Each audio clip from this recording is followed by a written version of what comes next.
اللہ کے سوا کسی مدد نہ مانگ کہ اس کے سوا کوئی مددگار نہیں، اس کے سوا کوئی مشکل کشا نہیں، اس کے سوا کوئی حاجت روا نہیں، اس کے سوا کوئی بیڑے پار کرنے والا نہیں، اس کے سوا کوئی بیماریاں دور کرنے والا نہیں، اس کے سوا کوئی مرادیں پوری کرنے والا نہیں۔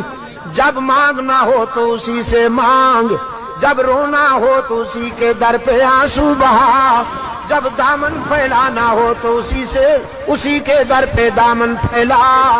وعدہ پورا کرنا، ایاک نعبد و ایاک نستعین، ہم تیری ہی عبادت کرتے ہیں اور جزاک اللہ، ہم تجھ سے ہی مدد مانگتے ہیں اور مانگتے رہیں گے۔ سیدہ عائشہ صدیقہ رضی اللہ تعالی عنہا نے بھی اللہ کے حضور اشک بہائے، اسی کو دل کی بات سنائی۔ الہ العالمین منافقین نے میرے خلاف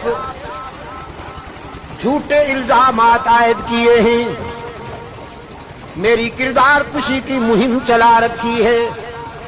اگرچہ یہ بات نئی تو نہیں، مجھ سے پہلے بھی معصوموں کے خلاف یہ پراپگنڈا ہوتا رہا، لیکن جب موسیٰ پر الزام لگا تو نے ان کی برات کا اہتمام کیا، جب یوسف پر الزام لگا تو نے ان کی برات کا بھی اہتمام کیا، جب مریم پر الزام لگا تو نے ان کی برات کا بھی اہتمام کیا۔ میرے معبود، آج تیرے محبوب کی عائشہ اشک بار آئی ہے اور یہ فیصلہ کر کے آئی ہوں، جب تک میری برات کا اہتمام نہیں ہوگا تیرے در سے سر نہیں اٹھاؤں گی، سجدے سے سر نہیں اٹھاؤں گی، کسی اور کے در پہ نہیں جاؤں گی، تجھ سے ہی مدد مانگتی ہوں، تجھ سے ہی درد دل کہتی ہوں۔ رو رہی ہے سیدہ عائشہ صدیقہ رضی اللہ تعالی عنہا، کس کے آگے؟ اسی کے آگے رویا کرو، اسی کے آگے اشک بہایا کرو، اسی کے حضور دامن پھیلایا کرو، ساری امیدیں اسی سے وابستہ کیا کرو کہ اس کے سوا دامن بھرنے والا کوئی نہیں، دامن خالی کرنے والے بہت، بھرنے والا کون؟ دامن خالی کرنے والے بہت۔ بیٹھے ہوئے ہیں فنکار، جھنڈیاں لہرا رہی ہیں، زلفیں جا رہی ہیں، چادریں اوڑھی ہوئی، قبریں سجائی ہوئی، جھنڈیاں لہرائی ہوئی، چادر اوڑھے ہوئے بیٹھے ہیں، جیسے آسمان سے اتری ہوئی چیز ہو کوئی، اور سادہ لو انسانوں سے کہتے ہیں کچھ لے کے آؤ گے تو کچھ لے کے جاؤ گے، خالی ہاتھ آؤ گے تو خالی ہاتھ جاؤ گے، لیکن اس کے در رحمت سے صدا آتی ہے کچھ نہ لے کے آؤ سب کچھ لے کے جاؤ، خالی ہاتھ آؤ دامن بھر کے جاؤ۔ قال ربکم ادعونی استجب لکم ان الذین یستکبرون عن عبادتی سیدخلون جہنم داخرین۔ دنیا والوں سے مانگا جائے تو ناراض ہوتے ہیں، نہ مانگا جائے تو خوش ہوتے ہیں، لیکن یہ داتا وہ ہے کہ یہ مانگنے والوں سے خوش ہوتا ہے، نہ مانگنے والوں سے ناراض ہوتا ہے۔ ان الذین یستکبرون عن عبادتی، یہاں مفسرین نے لکھا ہے عبادتی سے مراد ہے جو مجھے پکارنے میں گریز کرتے ہیں، کیونکہ پکارنا عبادت ہے۔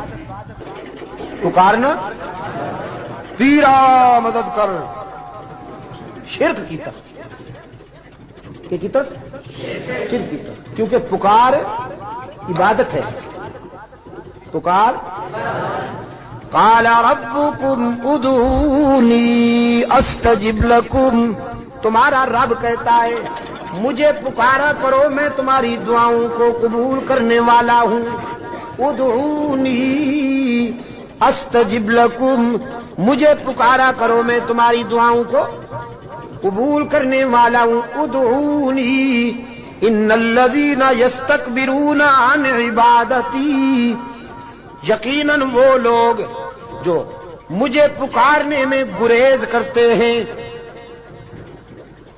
مجھ سے مانگنے میں گریز کرتے ہیں، سیدخلون جہنم داخرین، ذلیل ہو کر منہ کے بل گھسیٹ کر جہنم میں ڈالا جائے گا انہیں۔ تو کسے پکارا جائے مشکلات میں؟ قادر کو یا عبد القادر کو؟ ذرا حرارت فضا میں تحلیل کر دو، ہاں ذرا حرارت یہ گرمی فضاؤں میں تحلیل کر دو، اور پھر اللہ سے دعا کرو کہ یہ فضائیں پھیل جائیں اور بھی کے بیماروں کو اللہ شفائے کاملہ عطا فرمائے۔ مشکلات میں کام آنے والا کون؟ روشن ضمیر نے کہا نہ مجھو از غیر حق یاری کہ لا فتح اللہ یقی دانم دری عالم کہ لا مسجود اللہ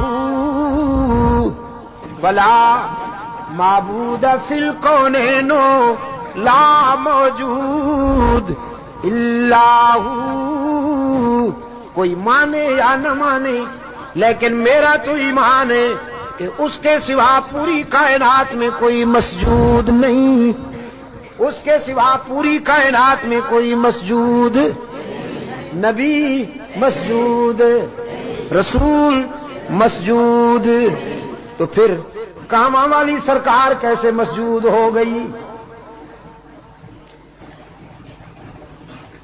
سبحان اللہ۔ قرآن کریم میں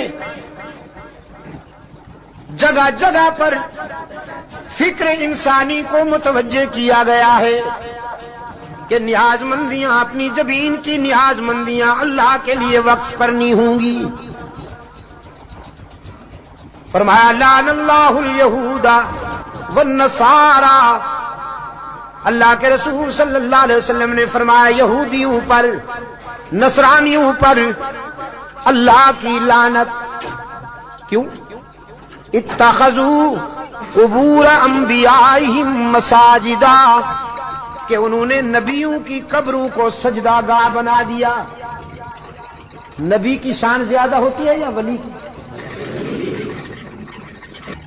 نبی کی شان زیادہ ہے نا ولی سے۔ جو نبیوں کی قبروں کا سجدہ کریں ان پر تو اللہ کے رسول نے لعنت بھیجی ہے، اور جو ولیوں کی قبروں کو سجدہ گاہ بنا لیں ان پر، ہاں جزاک اللہ، یہی بات ہے۔ یہ عاشق بنے پھرتے ہیں، نبیوں اور رسولوں کی قبروں پر سجدہ کرنے والے ملعون، تو ولیوں کی قبروں پر سجدہ کرنے والے ڈبل ملعون، ڈبل ملعون نا۔